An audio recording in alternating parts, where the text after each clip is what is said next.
has everyone covered. Can your internet do that?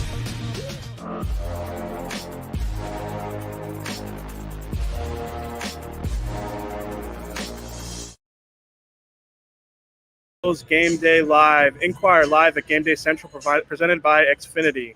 Today we're coming to you on the road from Ford Field in Detroit, where in about an hour the Eagles will take on the Lions. My name's EJ Smith. I cover the Eagles for the Philadelphia Inquirer, and I will be joined by Josh Tolentino, who's experiencing some technical difficulties. Right now we're sort of trying to get ready for this game. Throughout the season, you'll be able to find us right here at inquirer.com/GameDayCentral. We'll be coming to you to break down the latest matchup each week. We invite you to join us at inquirer.com/GameDayCentral. You can catch the show each week before the game. As I got Marcus Hayes, Inquirer columnist, joining me here. Might need to call him to tap in at some point here. You can follow us on the Sports Desk as we tweet live commentary throughout.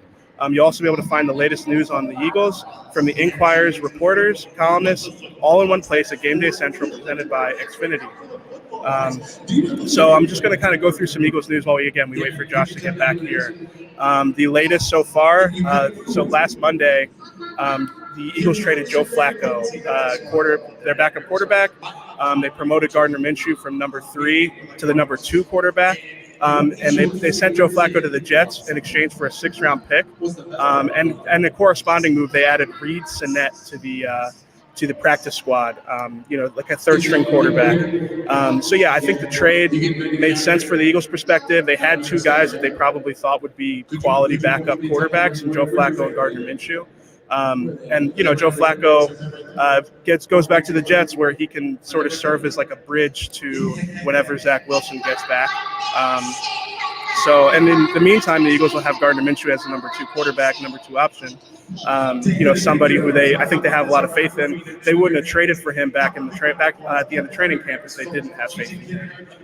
In other news, Miles Sanders was placed on injured reserve. So the Eagles will be without their starting running back for this game.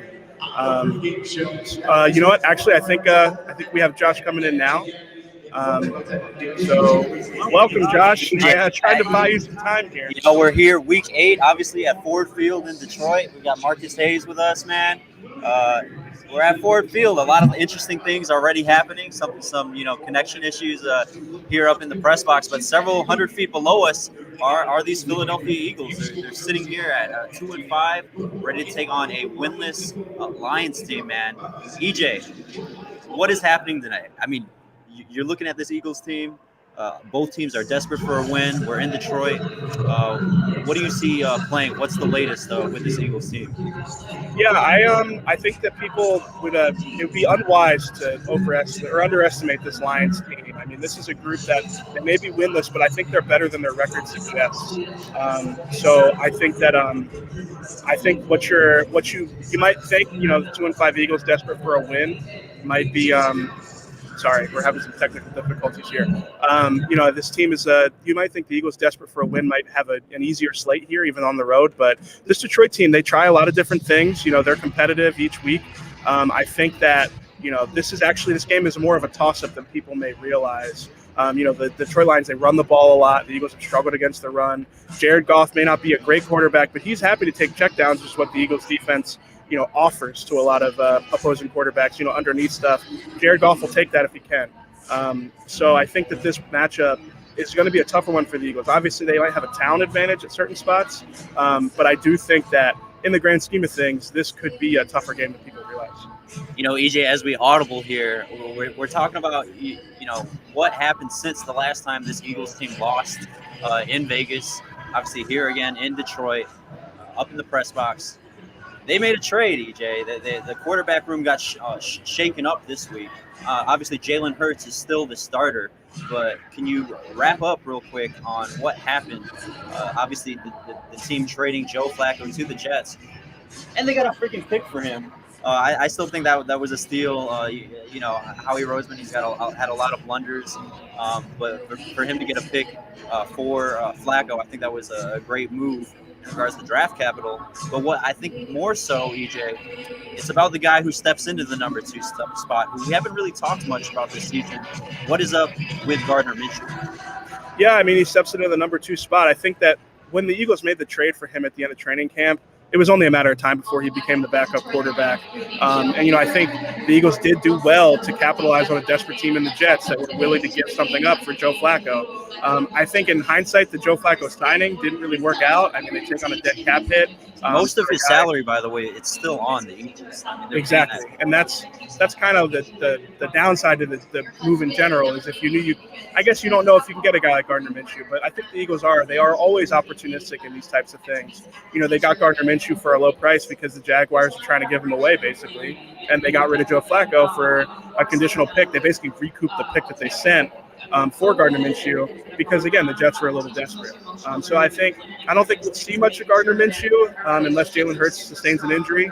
I don't think that we're there yet. But, yeah, I mean, again, like I said, I think this was kind of always going to be how it was going to play out once they traded for Gardner Minshew. I think as you think about what the Eagles team is right now, they're about what we expected at the beginning of the season. I think if we fast forwarded to week 8, it's about the record we expected, the struggles that first-year coach Nick Sirianni is going through.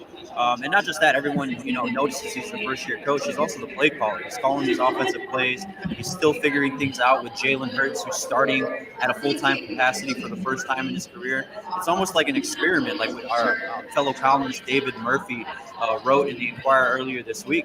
It's an experiment right now, and I don't think that they're going to audible to Gardner Minshew. A fellow columnist, Marcus Hayes, did write about that. I think if we do see, again, Gardner Minshew, I think it's going to be later in the season, maybe 3-4 games left when they know more what Jalen Hurts is, what this offense and how he fits with Nick Sirianni. Before we get to who's hurt, who's healthy, EJ, one more thing to discuss. We talked a lot about the offense. What about the defense? Jonathan Gannon and his defense, they really got gushed. The linebackers, the secondary showed some issues last week in Las Vegas. How do you expect them to rebound today here in Detroit? Well, I feel like this is probably a crossroads for this defense, I think if you're going to see a change at some point this season, it's coming, because the way that they played against the Raiders, the scheme that they employed, it just didn't work. It hasn't worked all season against good quarterbacks. Aside from Sam Darnold, who, got benched last week, this defense hasn't looked especially capable. I mean, they played well against the Falcons and they played okay against the 49ers. But, again, if we're going to see them go away from the soft coverage, the 2 high safeties, asking their linebackers to do a lot in coverage and, asking their defensive line to play in different fronts, we're going to see that, I think, this week. I mean, Jonathan Gannon admitted on Tuesday they need to challenge more. They need to be more aggressive. They need to close spaces. And I think that the defense, the players want to do stuff like that. I think it's in their nature. They're defensive players. They want to play aggressive. I think that the theory behind playing 2 high safety, limiting explosive plays, I think that stuff makes sense. But you also need to, keep in mind the strengths of your personnel, and you need to keep in mind the context of the game. So I would say that those are. I would say again, like if they're going to change things, it's going to be this week. I do think we'll see some different things out of the defense. Yeah, but I've said that before, And not just with scheme, obviously, and this is actually a reader question for later in the show. They've got personnel issues all across the defense. I think that's, heading into next year's draft, they have a lot of capital. They have to address the defense. Up front, definitely as a linebacker. You mentioned the safety position. We mentioned safeties. We're here about 60 minutes, 80 minutes before kickoff. We don't have the inactive list yet, but who's hurt, who's healthy for this Eagles team? I mentioned safety because Kayvon Wallace, Anthony Harris. Even before we get to the issues on offense, who's hurt, who's healthy on defense, EJ? Yeah, so the Eagles come into this game relatively healthy. They put Miles Sanders on injured reserve earlier this week, so they'll be without him, but we expected that. And then Kayvon Wallace was activated yesterday onto the active roster. He spent the last 4 games on the IR with a shoulder injury, and he's back, which will make up for the loss. Well, we'll see. Anthony Harris was doubtful going into the game. We don't know if he's going to play yet. I haven't seen him on the field. I've been looking for him. I haven't seen him yet. He's got injuries to both hands and his groin apparently, so we'll have to see what happens with him. But again, he was doubtful going into the game. But if he isn't able to go, at least the team has Kayvon Wallace. I think you'll see Marcus Epps in the safety role too. So yeah, I would say that's kind of the outlook on the back end. One thing I think I found most interesting last week, EJ, was fellow safety and team captain Rodney McLeod. Man, he found a lot of accountability with himself. We'll see. But basically, his message after the Raiders game in the locker room was, are you bought in? This was his message to his teammates. Are you buying in right now? And we saw some his eyebrows and shoulders raised to not just Jonathan Gannon's scheme, but effort-wise on this Eagles team. And Rodney's last question, his parting question as they boarded the plane last week, coming back to Philadelphia, is, if you're bought in, I'll see you Wednesday. Well, on Wednesday, we talked to Jalen Hurts, we talked to a lot of different players, and something that you wrote on Wednesday, EJ, was Nick Sirianni's message this week. He's been very interesting, unique with his messaging system and how he projects what he wants to his players. He likened a flower, a plant, this week. It was a big talking point across the organization. EJ, you actually wrote about that. What were your thoughts on that, of him using that analogy of likening Nick Sirianni likening his first season with the Eagles to a plant? He talks about having to fertilize and water the plant. I thought it was interesting. I mean, he's done a lot of interesting things earlier in the first 8 weeks of the season. What was the latest with this message? Yeah, I mean, I understand. I really do. I understand this type of stuff doesn't resonate well with fans. When the way it came across, I think fans were obviously frustrated with. I don't think that this is like a messaging problem. I mean, it definitely is, humorous at times, but at the same time, like, I think players, they spend so much time around Nick Sirianni. The flower thing is like the first thing they hear in the day, and then they go about their day. And he did clarify that it was a plant. He, on the podium, he said flower, Okay. but he wanted to, Yeah, to our readers. I think, for fans, their exposure to Nick Sirianni is these 15 minutes every couple of days a week. For the players, they're around this guy every day. I don't think it's as big of a deal as people make it out to be. But I mean, again, it does make for an interesting conversation. Again, we are at Ford Field in Detroit. As you guys can tell by the noise, several hundred feet below us, Jake Elliott is practicing some field goals. Jalen Hurts just headed into the locker room. The Eagles and Lions about to kick off in about an hour and a half. But before we get into what you said, one of our favorite parts, talking to the readers, one more injury, and you mentioned it at the top, but Miles Sanders, I really want to dive more into this loss for the Eagles. He was placed on IR. He's going to miss at least 3 games. EJ, it was a big talking point that the Eagles were not running the ball, that Nick Sirianni was not committed to getting Miles Sanders more involved. Well, last week we saw on the first drive, he got 5 carries. It looked like he was getting some steady production. Unfortunately, he suffered that injury that placed him on injured reserve, that ankle foot injury. What happens next? We obviously got Kenny Gainwell, Boston Scott next up in line. But Jordan Howard was also elevated from the practice squad, a veteran. I personally have a lot of questions about his game at this point of his career. But if I were to toss you a softball question here, who's leading the Eagles in touches, carries tonight in regards to the backfield? I think it's Kenny Gainwell without question. I think you're going to see his role continue to grow. I mean, it was already growing even with Miles Sanders on the field. Miles Sanders had a really weird year. I mean, he had really limited touches early in the season. They finally start under center runs, really featuring him, and within a couple of drives, he's out. So it's a tough break for him. But I think we'll see a lot of Kenny Gainwell today. Boston Scott will probably take that change of pace role. And I think Jordan Howard, I mean, we haven't seen much of him in the last few years. I think you might see him in maybe short yardage situations. I don't think you'll see a ton of him, but I do think that Kenny Gainwell will probably take on the bigger role in the backfield. Yeah, if you were to ask me, I'd probably pick between 2 guys. Obviously, Jalen Hurts, he creates a lot with his legs, and as the season has progressed, I think the emphasis has been remaining in the pocket, making the best decision. But he does have that ability to make plays with his legs. So it's either going to be Jalen Hurts or, if I were to guess, Kenny Gainwell. Been getting peppered with a lot of fantasy questions. What happens with Miles Sanders out? Kenny Gainwell is that next guy up, and I've written about him multiple times this season. I think he is a very effective weapon. He was drafted in the 5th round, but if you look at the 5th round draft picks this year, EJ, from April, he's probably definitely one of the most productive, most definitely on offense. I think they got a late round steal there in Kenny Gainwell. I think he's he's not the built type traditional back that you think, maybe a 3-down back, but he's kind of that Swiss Army knife, being able to catch the ball out of the backfield. They line him up in the slot. They move him all around. I think Kenny Gainwell, he's really going to benefit, obviously, with Miles Sanders out over these next 3 weeks. EJ, you know this is my favorite part of the show. What you said, and we've got a ton of interesting, unique questions from our readers. If you want to read our first one off from Barry B in Turnersville, New Jersey.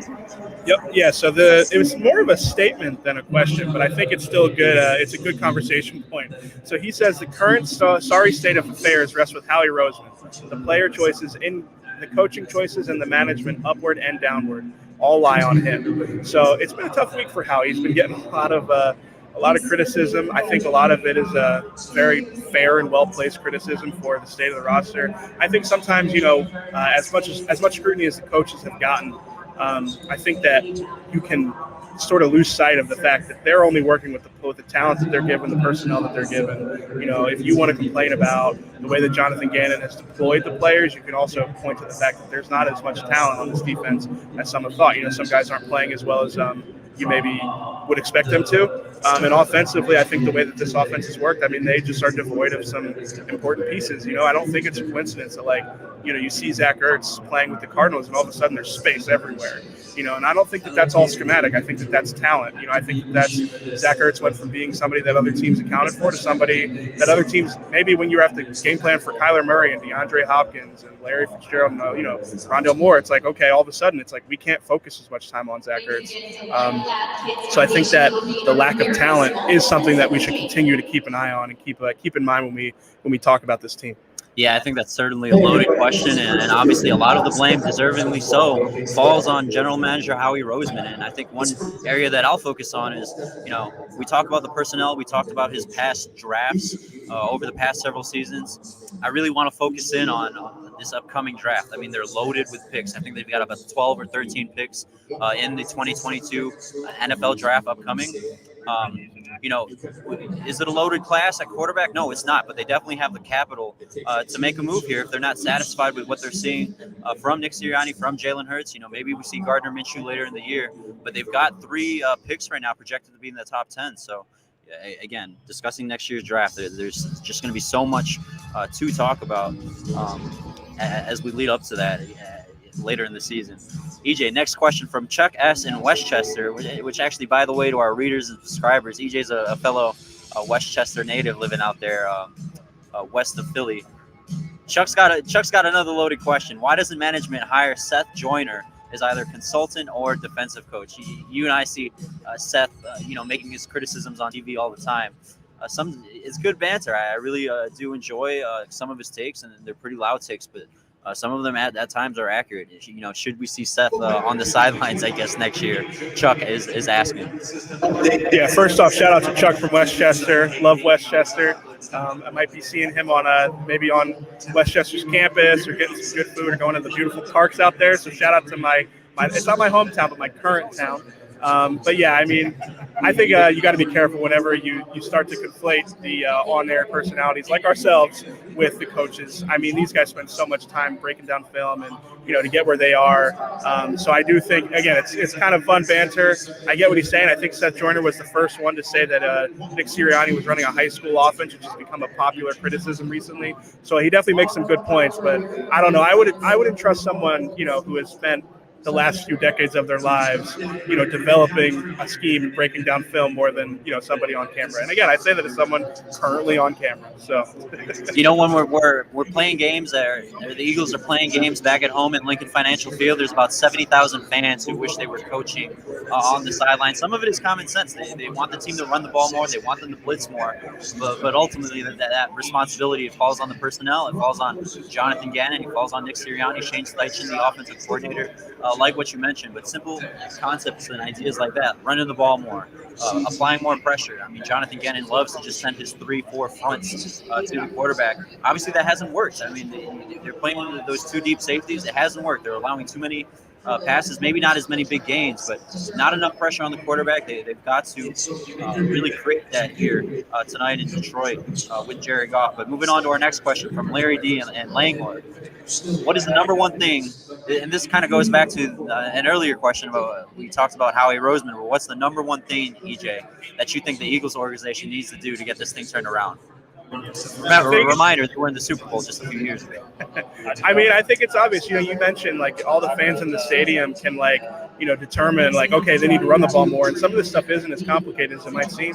The drafting is like the number one thing. So the answer is drafting. They have to draft better, and I think on some of these picks that they miss, of course, some of them they're hard picks, but in other cases, like any fan could have told you that they wanted Justin Jefferson over Jalen Reagor. Any fan could have told you that they wanted DK Metcalf over J.J. Arcega-Whiteside. So some of these picks, like they're going against like the consensus, they're going against like the mock drafts that you read and the rankings that we see, and they're wrong about those decisions. So I mean, I feel like my fellow colleague Bo Wolf behind me here. I mean, he was high on Justin Jefferson. He was high on DK Metcalf. So I think that is where, if you're going to think outside the box, if you're going to make daring choices, you got to be right about them. And I mean, we've seen that they've missed on a lot of those picks. I think the lack of young talent is the thing that the most lacking thing about this team. It's the thing that is holding them back the most. So I think if they want to turn this thing around quickly, it's going to have to be through the draft. Yeah, I think all throughout this season, EJ, as you mentioned, the issues go beyond the quarterback.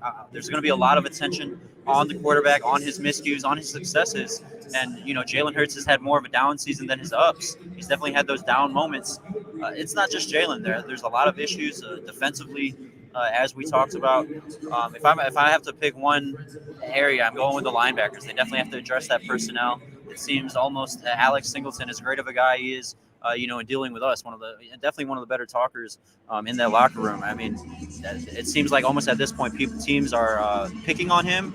It would be an accurate term that teams are really attacking those intermediate parts of the field where defenses in the NFL, that's where you stick strong. I mean, obviously teams, they get the talent at outside cornerback, like what this team has with Darius Slay, with Steve Nelson, and then Avonte Maddox moving back into the slot, allowing those guys to play comfortably. The middle of the field, it seems like really where the Eagles are getting attacked, and they've got to address those issues in the offseason. It's not like, the trade deadline's coming up here on Tuesday. It's not like they're trading for some stud linebackers to come here and fix this issue. It's a long-term project. They've got to get it fixed in the offseason. As we transition to our last question for today, John C. from Glen Olden.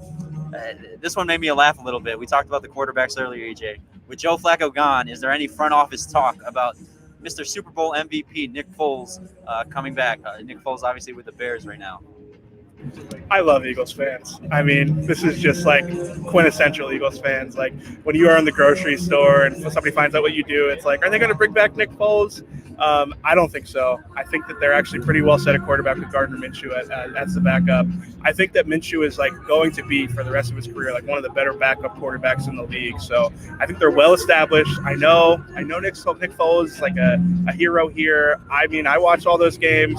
He can get EJ, hot. You said you watched all those games. Did you watch his press conference in training camp when he was like, I'm not here to compete to Justin Fields. Justin Fields, Andy Dalton. He was there to, want to be the starter. Well, he said that because he wanted to go to Indianapolis to replace Carson Wentz again, because I think that's just a lot of good juju for him. But no, I don't think that's going to happen. I think that the Eagles, if anything, are going to keep selling at the trade deadline, not add anybody of significance like Nick Foles, who would come in here and be the third-string quarterback. So again, I get it. Don't kill me on this on social media. I don't think it's going to happen. Eagles fans, I mean, they're crazy, they're passionate, and sometimes they ask questions like, with Joe Flacco gone, is there any front office talk about Nick Foles? I'm not betting here that over the next few weeks that Nick Foles will be here over the next couple of days, actually, as we approach the much anticipated trade deadline. Before we move on again to our tweet of the week, as we mentioned the trade deadline, EJ, a question that I'll pose to you: are there any other trade pieces, I guess, on the roster that maybe guys that you could see not on the team next week? I mean, they've definitely shown that, not necessarily that they're sellers, but they're open to talks. I mean, guys like Andre Dillard. Maybe even some linebackers in there. If you had to pick one guy, again, it's not like they're in sell mode right now, but it does seem that they are entertaining offers from what we've heard. If you had to pick one guy who might not be here next week, who would that be? I guess Dillard would be the one. I mean, there was a report out from NFL Network, Ian Rappaport, today that Fletcher Cox has been subject to trade talks. I mean, the dead cap hit that they would take, the price that it would take to get that done, and the way that he's played just makes it hard to see that trade actually going through. I don't really see that happening as much. I mean, never say never. We'll see. But I'd say if you had to pick one, it would be Dillard. I think they'd be happy to have Dillard as their backup left tackle, but at the same time, like if you get a good enough trade piece out of it, Jordan Mailata is your left tackle of the future, and Andre Dillard hasn't really shown the ability to play on both sides. So I understand why he's in trade talks. I think, again, it's tough to really know if it's actually going to happen right now, but I'd say he's probably the one that I would choose. Yeah, as we focused our attention on Dillard, I think that as Howie tries to up his stock here with the trade deadline, I think the most beneficial thing is that he was a former first-round pick. Obviously, things have not gone well, and Jordan Mailata's really rise and development has played a part in that. And Lane Johnson is back, so that's another. He's played. Thing. I just wanted to quick say, like, he's played better than the expectations were, filling in for Jordan Mailata. Like, I think he's played pretty well. I think his stock has risen a little bit, but yeah, I think I don't think that he is necessarily like going to bring back some great return. Also, you know what I mean? Yeah, most definitely. So I think there's a consensus between us. If it was one guy, maybe Andre Dillard over these next couple days. Tweet of the week, EJ. You go through this every week. You go through Twitter, obviously, between UI, Jeff, Marcus, David Murphy, Mike Sealski. We get a lot of tweets, EJ. We see a lot of tweets. What was the most interesting one you saw this week? The most interesting one I saw, it's just kind of fun. It's Sidney Jones giving a shout out to Rasul Douglas. Those are two guys that sort of flamed out with the Eagles a couple of years back. Both. Well, I'd say Sidney had high expectations. Rasul had some good moments, but he had, limitations with speed. He was always going to get beat deep. But Rasul had a big play on the Thursday night game. He had a game-sealing interception against the no longer undefeated Arizona Cardinals. And it was just kind of funny to me to see Sidney Jones give him a shout-out. Those guys forged a relationship in the Eagles locker room. They're both bouncing around the league right now, but still, again, they're still hanging around the league. So, hats off to them, I suppose. The Rasul Douglas interception was not one that I saw coming. I got to say that. EJ, and for the record, you thought that game-winning interception, again, Rasul Douglas with the Packers against the Arizona Cardinals a couple of days ago, you thought that was a clean play? I don't know if it was a clean play, but I'll be honest. He did hug him a little bit at the line of scrimmage, before Kyler Murray threw that ball. The thing I got the kick out of the most is that, like, after the game, he's like, "Oh, I knew this play because I was on the Cardinals practice squad and I watched film on them." And it's like, he threw it right at you. I don't know if you needed film to make that pick, but hey, maybe I'm wrong. What do I know? EJ, defensive backs are one of the most, they're definitely one of the most entertaining positions in the league. Jalen Hurts could throw a ball, or for example, today Jared Goff could throw. He could airmail one over one of his receivers, and Darius Slay, predictably, well, the ball's nowhere near him, but they'll be one of the most loud to celebrate on the field. They'll do the no catch sign. The defensive backs, they love making a show out there. Even when the ball isn't necessarily involved in the play their way. It's a position that requires extreme confidence. I mean, you have to have utmost belief in yourself, even when you don't do anything. You have to act like you were the sole purpose it happened. So I get it. All right, EJ, the hard-hitting moment right here. Last week in Las Vegas, we were at Allegiant Stadium. This week, again, we're here at Ford Field in the press box, as you guys can tell by the noise. Last week in the Inquirer, you wrote in Sunday's paper that the Raiders were going to win. Then you saw, a few changes on the inactive list to, who was playing, who was out. Darren Waller did not play last week in that Eagles-Raiders game. Last minute, you switched to the Eagles. What are you doing here this week? Again, several hundred feet below us, the Eagles are getting ready to take on the winless Lions. I believe, EJ, all three of us in today's inquiry, we all took the Eagles. Myself, you, and Jeff McClain. Are you sticking with that pick? So I learned my lesson last week. That didn't go so well for me, switching to the Eagles right before the game. So I learned my lesson. A little bit of a peek behind the curtain. Sometimes when the predictions come in, you guys beat me to it, and I hear what you guys pick, and I think, oh, well, should I balance it out? This week I didn't do that either. I think that this game is a toss-up. I really do. I think that it's closer than our unanimous decision may indicate.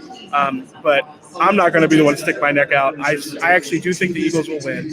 I think they'll win by a small margin. It wouldn't shock me if they lost at all. Again, like I said, I think this Lions team is better than their record suggests. But yeah, no, I learned my lesson last week. I'm sticking with my prediction. Yeah, EJ, I've covered a lot of games here at Ford Field between some MAC championships, a couple Packers-Lions games. A lot of interesting things can happen here in Detroit.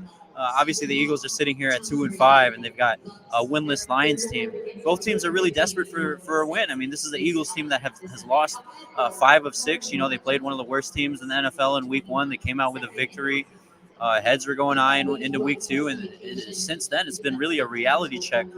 They've lost 5 of 6. They're really in this slump. There are so many questions about Jonathan Gannon, about Nick Sirianni, about Jalen Hurts. We could go on and on and on. They feel pressure to get a victory, but so does this Lions team under Dan Campbell. I mean, last week they played the Rams, and they really played good football, I think, until the last moments of last week's game. This Lions team is hungry. I think, you know, if we were to compare Dan Campbell and Nick Sirianni right now, as interesting characters as they are, but I mean, I still think it's too early to judge them in regards to how, you know, they're handling their responsibilities as first-year coaches. But if you're asking me, I'm sticking with my prediction. I think the Eagles got out a victory, and I actually had them winning by about 8 or 9 points. So I know we kind of dissed the personnel earlier, but I do think they're a bit more talented. At least they have the potential. And not just that, I mean, this Lions defense, there have been so many questions about this Eagles offense, their sequence, you know, how they open games, you know, the screen game, the incorporation of the run game. This Lions defense is banged up. I mean, there should be no excuses for Nick Sirianni. I know they don't have Miles Sanders, but they still have Devontae Smith. They still have Quez Watkins, and they've got number 88 in that number 1 tight end spot. We haven't really talked about him. Dallas Goedert will definitely be one of the more talented guys on the field. I think they win by at least a touchdown today in Ford Field. But again, anything can happen here in Detroit. EJ, one more time, you're sticking with your prediction, just to confirm to our subscribers. You're trying to get me to flip. I'm not going to flip. I'm not doing it. All right, we're all sticking with the Eagles. But as you guys can tell, the noise is getting louder. More players are coming out on the field. It's time to wrap up and really get our heads focused on this game. Thanks for tuning in to Inquirer Live at Gameday Central, presented by Xfinity. Be sure to stick around, though, on Inquirer.com/Gameday Central, where you'll see all our feed throughout today's game from Marcus Hayes, Jeff McClain here, EJ Smith, and myself. As Marcus says, hello here. Marcus, let me get a prediction real quick, an ad-lib prediction. I predict Nick Sirianni will be fired by the end of the season. Okay, that's a pretty bold prediction. He went Nick Sirianni, one and done. I meant with the game. Are you going with the Eagles? Because they lose here. Oh, because they lose here. So Marcus Hayes is predicting that the Lions get their first victory, and honestly, I mean that's right along. There's the balance that I was looking for all along. Yeah, there's the balance. Indicative of the game, yes. A lot of pundits, a lot of analysts. Unlike Justice. Yeah, he's weighing it out. Marcus is weighing it out, and a lot, not just that, a lot of analysts have also a lot of bettors have been picking the Lions. But I'm going to stick again with my prediction. I think the Eagles are a more talented team. I think that the Lions defense is obviously banged up. They're missing their starting center. Maybe even a big game from Fletcher Cox. Who knows? I mean, he's had a down season, most definitely. EJ, real quick again before we wrap up real quick. All these topics keep coming up. Fletcher Cox, big game. What's his stat line look like after this Lions game? I'm not buying it. I think Javon Hargrave could have a big game, but you know what? At the same time, you should give a shout out. Halapulavati Vaitai. Give me an excuse to use the name that I memorized a couple years ago. He'll be at that right guard spot, and I think Fletcher Cox has a favorable matchup. So you know what? Maybe I'll change my mind. Maybe he'll get a sack today. I think maybe one sack. I'm not going more than that, though. All right, there's your prediction on Fletcher Cox and Javon Hargrave for this Eagles-Lions game that's about to kick off here in less than an hour. Don't forget to join us here next Sunday, and not here. We're going to be live at the link at Xfinity Live as the Eagles face the Los Angeles Chargers, a very hot Chargers team. And not just that, EJ. We mentioned Shane Steichen earlier and Nick Sirianni. They have a lot of familiarity with that Chargers team, and I know personnel and some coaching staffs have obviously changed. But that's a team that Nick Sirianni and Shane Steichen, they like to reference a lot. It seems like almost once a week they reference their time, with the Chargers. I think that'll be a meaningful moment for Nick Sirianni, but he's got to rack up a victory here first. Marcus went with a loss here. You and I are sticking with our predictions here that the Eagles are coming out with a victory in Detroit. Until then, we look forward. Doesn't matter how meaningful that game is. They got Justin Herbert coming up. That's going to be a tough one. Sorry, I had to get that in there. No, it indeed will be a tough one. But again, the winless Lions here at Detroit. We'll see what happens here in about an hour. Until then, until next week, when we're live at the link, we look forward to hearing what you guys have to say and continuing our conversation on Inquirer Live at Game Day Central, presented by Xfinity. See you guys then.